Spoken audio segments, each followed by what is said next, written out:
I do things because I make so many volunteer hours. We got to share it out and just because they ask for your hours so they can submit it to the California, Hawaii, and then they send it to national. Yeah. So the air show is you pick one thing and say, hey, let's just be focused on the air show and go all out on that, and then take the chill, and then can do other things. Mm-hmm. So going on that, so the air show's been going for a while since the weekend of August since they helped out. So like when you were over there, you got to see the flights and everything else, and then if you were there during the earlier days, they gave media rides. We got to ride in the airplane.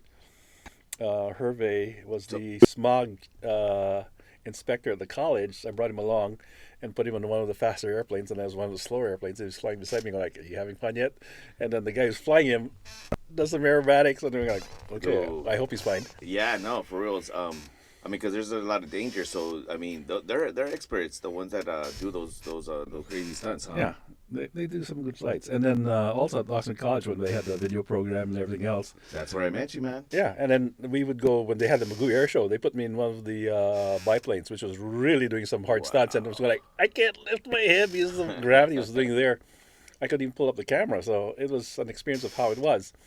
The guy was a former fighter pilot, Air Force fighter pilot, and he got a couple of years, and then I was really interested in so many different veterans that were at the air show. I mean, real legendary people. I remember meeting one. I don't remember his name. You probably do, but he was talking about how many Nazi planes he had taken down.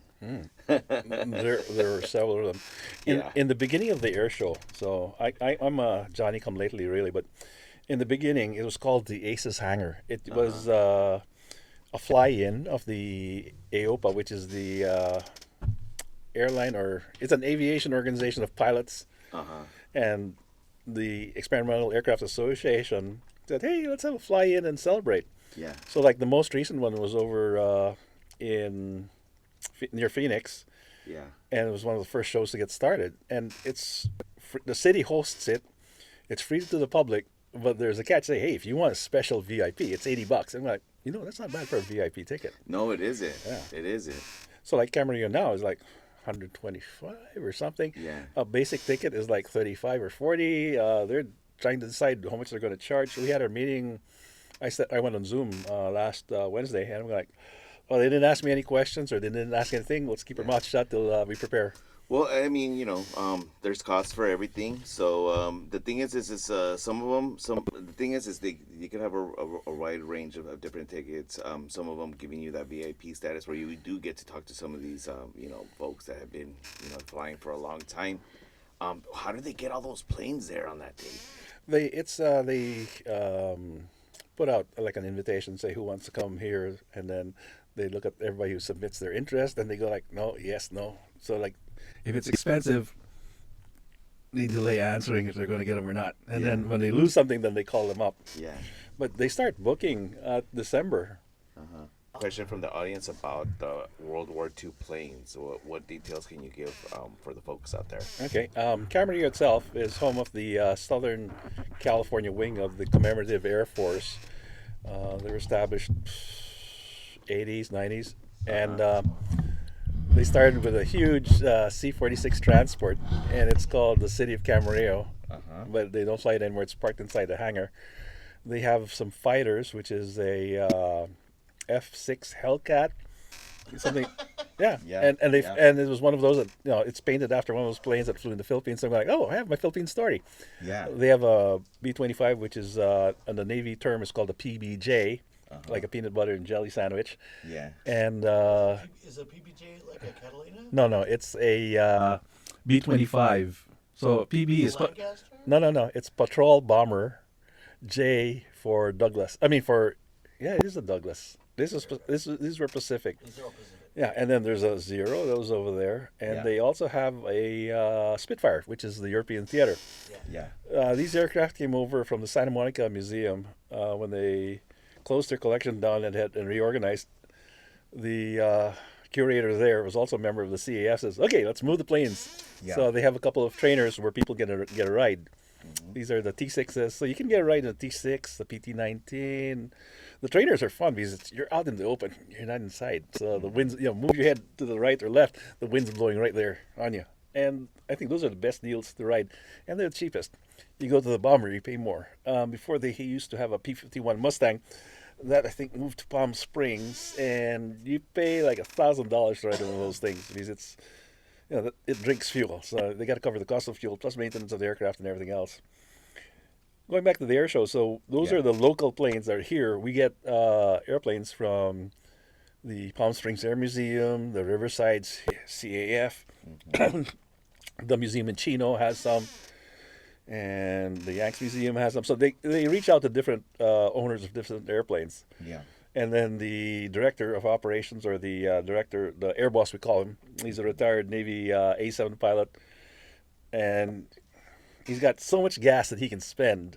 So he goes like, okay, this is what plane I want, and he tries to get 3 aerobatic acts. So that interesting, like, whoa, flying upside down and the thrill. Yeah. Now the Warbirds, because of the restriction of the airspace, they just do like a racetrack loop, which is nice too, since they added a pyrotechnic show. So when they're coming in, it's like they're attacking the ground and they blow the pyro, which is gasoline and some death cord, and go boom, big that gut one fires. freaks everybody out. Soft target, no? Yeah, and they time it when it's like somebody's got what do you call this? A sound effect on the PA system, so you can hear the plane coming in, and you hear ta ta ta ta ta, and then the pyrotechnic starts going in a chain. It's a bit of a show, and when they brought that in, more people were interested. One of the best things was when they had the jets flying nice, low, and loud. It was like, wow. And then some people in Cameroon were going, hey, it's scaring the dogs. Oh, it's so noisy here, our house and whatnot. And we're like, hey, it's an air show once a weekend. And besides, there's a naval base Ventura. Yeah. And we kind of joke, that's the sound of freedom. Why did you buy near an airport if you didn't want to hear noise? Right. But, it varies and everything's going. But with the development going on, they said they're going to open a Costco near the area over there. And so the aerobatic box is going to be tight. Wow. So the closest we can get for an air show, you can go up to Santa Maria and watch it at the Santa Maria airport. You can go down to the beach. Yeah, because I was going to say, when did they start doing it in Camarillo? 2000 something. Yeah. Right? It was a fly-in where, there was no charge, no fees. People brought in their planes and showed them off. The CAF had their military planes. They invited the other guys come in, and it was fun. I think entry was really, really low. Less than $10, I think, maybe. And the veterans were housed in what was called the Aces hangar. And there was about 20 of them. And these guys were real aces. An ace is somebody who shot down 5 or more enemy planes. And they call you an ace. So we had one guy who was a resident there in Camarillo. Art Fiedler was his name. Flew Mustang, has so many kills in Europe. And then one of our surviving guys is Joe Peterbers. He's 100 years old now. And We see the importance. No, whatever you got. If you got audio, then we can show the plane or a semblance of plane that they flew, and we can fly it in the background over the narration and cut in with some images. That's right. So right now, the veterans hangars, I have 21 tables. I try to get vets from different sides. The main staffers, or the main people who do the bulk of the veterans hangar now, is called Wings Over Wendy's. They were there. I still have my sticker. Yeah.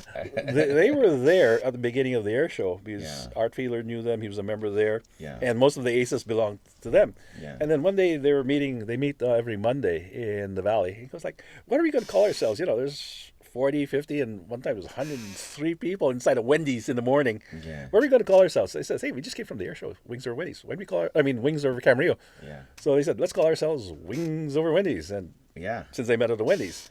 And then I start, Wendy's is a sponsor too, of sorts, corporate or whatnot. And they support the veterans. And I never knew Wings Over Wendy's was that. Oh. They should have like wings and a burger, like in the middle, and some wings. What I found is that if you look at the least profitable fast food chain, they're probably doing the right things. Yeah. Like the closest to the right things, right? Oh no, totally, man. And I'm so glad they're still around. I remember when he. So then, man. So what's the scoop for next year? Is there any For, plans? no, for 2025, it'll be Yeah. the third weekend of August. And that's third weekend of August. Third weekend of August. Okay. So again, it's after the county fair, and we're going, okay, will people still have money left? Maybe if they really, those who really want to go to the air show, they're putting their money aside. Yeah. I mean, I've never seen a bad like I've never seen them go bad. Like I mean, every year it's a really good turnout. Folks from everywhere. I don't know. You tell me. I mean, what kind of support could they use? I mean, more people like to go to see it, and we've seen people bringing their kids and their families Oh, to yeah. listen. So there's Not the thing is, it's not a bad seat, even if you're in the parking lot. you can see it. You were out there. You're taking pictures from the parking lot. Got a good shot. Yeah, for reals. You know, they're doing some wild things. Hey, okay, so you're Filipino. You took me one year to MacArthur Park, Old Fort MacArthur days and we saw a Filipino army troop. Yeah. And they had it all done like exactly how they would go when they would go out and on military missions, right? Yeah. Tell us about that. The Filipinos. Yeah, I was one of those guys who joined from the Philippines too. Yeah. When the United States took over the Philippines, wink, wink, wink, they needed people. We've heard that Yeah, story. yeah, and they organized a constabulary. You're wink, wink, wink. Yeah, no, So mad. No. They established a constabulary to do law enforcement, so that troops could come home. Because Yeah. the people who were over there were volunteers from all the different states, and they were like, "Hey, man, we're volunteers. Send us home. Right. You're done. The war's over. So who's gonna run the place?" So they had the constabulary, and then they had the Philippine Scouts. So they trained people into a unit. Four regiments. They had artillery, 2 infantry, and a cavalry. Cavalry was merged. And the funny You part, talking about Philippines regiments? Yep. the Philippine Scout regiments. And yeah, they're called Philippine Scouts. Like you have Alamo Scouts, you have the Navajo Scouts in the U.S. Cavalry. Okay. So They were called scouts, but they weren't.